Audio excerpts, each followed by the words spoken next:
filosofi teras atau yang disebut namanya stoisme. Ada konsep yang disebut oleh saya disebut namanya dikotomi kontrol.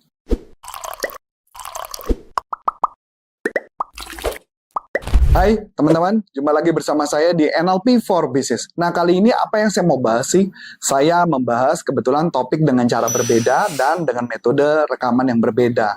Nah, kali ini saya mau mengajak teman-teman membahas lebih dalam berkaitan dengan stres gitu ya. Karena kalau dulu saya berasumsi stres itu tidak menjadi sebuah masalah yang sangat berarti. Bahkan dulu saya senang sekali kalau dengan yang namanya stres. Saya pernah ngomong, saya pengen banget punya temen jalan berdua tuh kayak saya berjalan dengan si stres, jalan bareng-bareng. Itu dulu. Kenapa? Karena saya menganggap stres itu membuat adrenalin saya naik, saya menjadi begitu semangat, begitu rasanya enak banget buat saya. Tapi ketika menjelang umurnya sudah mulai 35-40, ternyata stres itu nggak membawa faedah yang baik. Yang ada di saya adalah saya malah gampang kena penyakit, kena degenerasi, penyakit degeneratif, tahu dong, kayak penyakit tensi, hipertensi, gula darah, dan sebagainya. Which is menurut saya itu nggak bagus dan nggak sehat. Nah, saya terus terang penasaran dari sudut NLP apa yang bisa saya ubah dalam kehidupan saya. Nah, kali ini saya mau mengajak teman-teman melihat dari sudut pandang yang berbeda. Maka oleh sebab itu, saya putuskan saya mencari tahu apa sih yang terjadi kepada manusia yang membuat manusia gampang stres dan akibatnya karena stres itu juga bisa mengganggu kepada kinerja Anda atau gampang cemas dan gampang marah. Itu yang terjadi pada kehidupan saya. Nah, apa yang mau saya sharingkan pada teman-teman? Yuk kita lihat di layar monitor ini nih. Ini yang mudah-mudahan sebagai gambaran yang Anda bisa lihat. Nah, di dalam gambar ini saya ambil dari satu presentasi sebuah teknik bagaimana caranya untuk memahami cara kerja otak secara keseluruhan. Saya bukan pakar yang berkaitan dengan jenis-jenis otak, tapi saya pakar bagaimana mempengaruhi otak dengan teknik NLP. Nah, saya kasih gambaran dulu teman-teman. Di sini otak manusia, kalau di tengah-tengah otak kita, kayak di tengah-tengah ini, ada yang namanya hipotalamus. Nah, di hipotalamus itu ada yang fungsi yang pertama adalah fungsi talamus, yaitu adalah melalui mata, hidung, dan melewati bagian otak lainnya, merupakan proses alur informasi. Bahasanya berat banget. Gimana kita biar pahamnya? Kayak gini. Misalkan contoh, ketika kerja, kemudian Anda ketika ngelihat ATM, gitu yang ngelihat ATM, Anda ngambil uang di ATM, ternyata pas lagi Anda buka, kok nilai ATM-nya nilainya kecil, alias belum datang gajian. Nah, itu contoh yang sederhana. Atau Anda ngerasa ini kita sebagai pengusaha sudah menjelang untuk gajian karyawan, ternyata uang belum masuk. Itu maka informasi talamus lah yang akan bekerja memasukkan informasi itu melalui mana? Dari mata yang kita lihat, dari telinga yang kita dengar, dan sebagainya. Inilah fungsi informasi.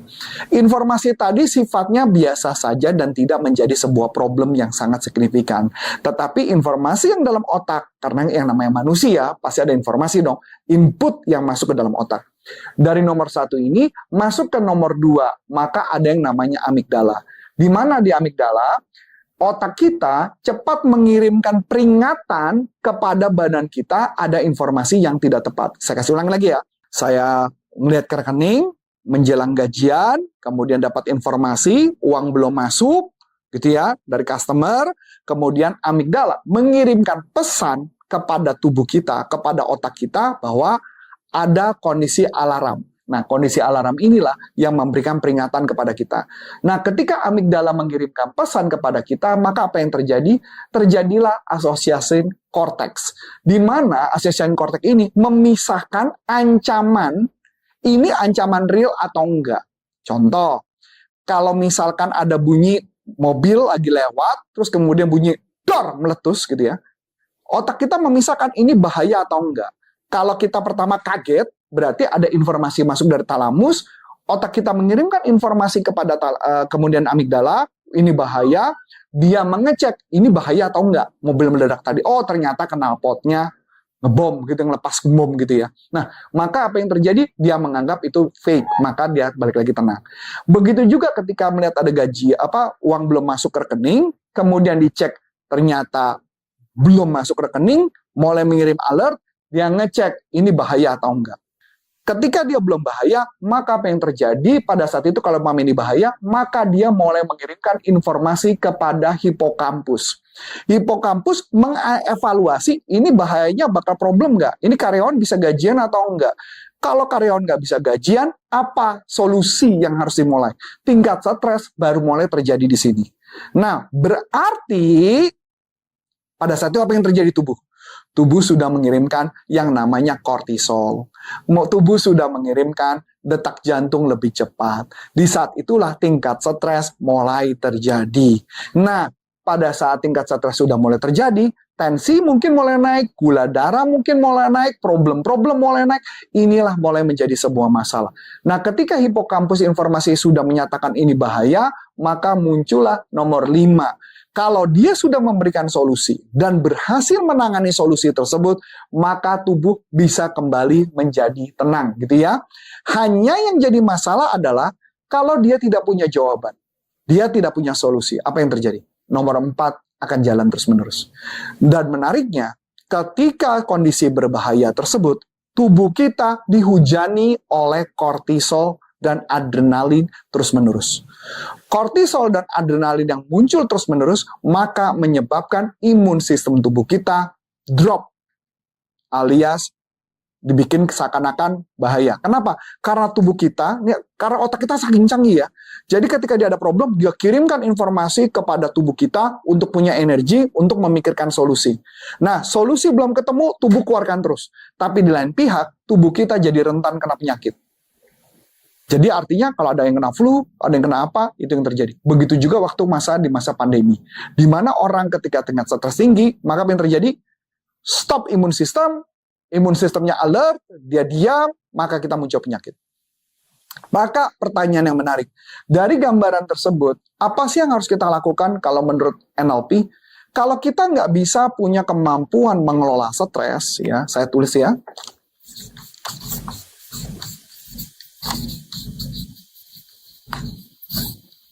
maka bakal apa yang terjadi? Yang terjadi di tubuh kita, imun sistem tubuh kita menurun, maka yang terjadi adalah kita gampang kena penyakit. Betul, mungkin perusahaannya akan bisa jadi makin baik duit, tapi Anda pun juga tidak akan menikmatinya, karena yang terjadi tubuh Anda dihujani oleh kortisol atau adrenalin. Maka mau nggak mau kita harus mengelola stres ini. Nah, pertanyaannya adalah bagaimana cara mengelola stres? Nah, mengelola stres memang banyak cara. Ada yang pakai cara meditasi, ya kan? Kalau cara meditasi fungsi sebenarnya apa sih? Meditasi itu sebenarnya dia cuma hanya mengasih tahu kepada otak nggak ada bahaya kok. Nomor 3, nomor 4 diturunkan sama dia. Dia bikin seakan-akan kayak meditasi, kayak nggak ada bahaya dan sebagainya. Maka konon ada satu teknik ya, yang namanya saya sempat belajar meditasi juga, kurang lebih namanya Senchiyun Sing. Itu meditasinya unik ya. Itu pernah dilakukan oleh salah satu artis terkenal yang zaman dahulu, Bu Titiek Puspa. Dia melakukan meditasi sebanyak sampai 8 jam per hari. Cuman hanya untuk menghilangkan cancer. Kenapa bisa menghilangkan cancer? Kita pakai logika sederhana. Tadi gimana? Stres. Saya ulang ya. Stres, maka imun sistem turun. Kalau nggak stres, apa yang terjadi? Kalau nggak stres, imun sistem akan naik. Berarti kalau dia meditasi, kondisinya stres nggak? Nggak. Bayangin nggak? Kalau dia meditasi selama 3 bulan, 8 jam per hari, maka stresnya turun, nomor 3, nomor 4 hilang, maka imun sistem naik. Jadi imun sistem akan menyerang penyakit-penyakit yang ada dalam tubuh kita dalam waktu selama 3 bulan. Cuman yang jadi problem, gimana coach kalau ternyata setelah dia turunkan dengan cara meditasi, kemudian imun sistem naik, tapi makanan yang kita makan tidak sehat. Sama aja balik nol lagi kan, problemnya muncul lagi. Maka yang harus Anda lakukan adalah apa? Anda harus bisa kita mengelola diri kita.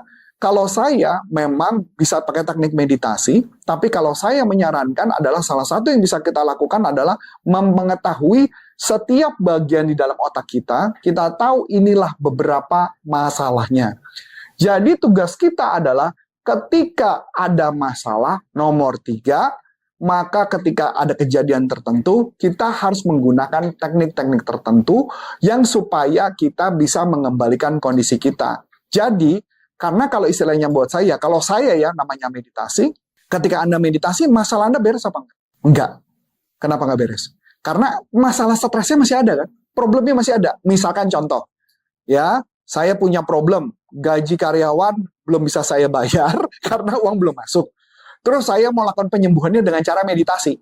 Karyawan emang bisa dibayar gajinya. Saya meditasi. Enggak kan? Artinya solusinya ada enggak? Enggak ada solusinya. Berarti apa yang harus saya lakukan? Dengan cara itu, cuman hanya untuk menahan problemnya sementara. Iya, saya meditasi sebulan, karyawan nggak gajian sebulan habis itu kan. Nah, apakah itu menyelesaikan? Tidak. Makanya NLP menggunakan cara pendekatan yang berbeda supaya kita bisa memahami bagaimana cara mengatasinya. Ingat, yang harus diatasi nomor 3 dan nomor 4. Cara yang paling sederhana yang bisa kita lakukan adalah menggunakan pendekatan yang bisa disebut dengan kayak filosofi teras atau yang disebut namanya stoisme. Ya, tapi konsepnya itulah yang bisa kita pakai, yang bisa kita lakukan. Ada konsep yang disebut oleh saya, disebut namanya dikotomi kontrol. Ya, dikotomi kontrol adalah di mana segala sesuatu di dalam kehidupan kita ada yang bisa Anda kontrol, betul kan? Ada yang bisa Anda kontrol, dan ada segala sesuatu yang tidak bisa Anda kontrol. Nah, pertanyaan saya adalah, apa yang bisa Anda kontrol? Dan apa yang tidak bisa Anda kontrol? Jadi ketika kita lagi dalam kondisi stres, tugas saya adalah, ketika gaji karyawan belum masuk, uang belum masuk, ya, maka yang harus saya lakukan, apa yang bisa saya kontrol? Oh, yang bisa saya kontrol pikiran saya. Yang bisa saya kontrol perkataan saya. Oh, berarti saya bisa kontak siapa? Saya bisa telepon siapa? Saya mikir. Bukan panik. Kalau panik yang terjadi apa? 3, 4, dan 5. Nggak akan beres. Jadi saya sadar ada yang bisa saya kontrol dan tidak bisa saya kontrol. Saat itulah saya kontrol pikiran saya. Apa yang bisa saya lakukan? Yang tidak bisa saya lakukan apa? Uangnya masuk dan sebagainya tidak bisa saya lakukan. Tapi paling nggak membujuk customer, itu yang masih bisa saya lakukan. Atau ketika sebelum gajian, sebelum waktunya, misalnya tanggal 15 sebelum waktunya, saya harus membuat sebuah program, gimana caranya program tersebut supaya bisa menutupi gaji karyawan. Itu bagian yang sederhana. Nah, ini pertanyaannya, Coach, kalau permasalahan kayak gini, apakah hanya bisa diselesaikan cuma hanya masalah berkaitan ini? Tidak. Problem dalam kehidupan, bisa saya katakan, bisa terjadi juga di dalam dunia rumah tangga, parenting, dan dalam semua hal. Nah, itulah yang menarik dari NLP, atau yang disebut namanya Neuro Linguistic Programming. Kita bisa ngebantu bagaimana caranya menyelesaikan seluruh permasalahan dalam kehidupan kita, dengan supaya kita hidup lebih sehat, ya, lebih baik, dan kita juga menjadi lebih kaya, lebih makmur tempatnya, ya. Karena kalau kita bisa mampu mengelola stres kita, kita bisa bekerja jauh lebih efektif, bisa menghasilkan uang lebih besar, uang lebih banyak, dan kehidupan lebih sehat. Buat apa kaya, tapi Anda ternyata sakit-sakitan, nggak ada gunanya. So, semoga hari ini sharingnya berguna. Sampai jumpa di pertemuan berikutnya. NLP for Business. Untuk Indonesia, saya Coach Andri.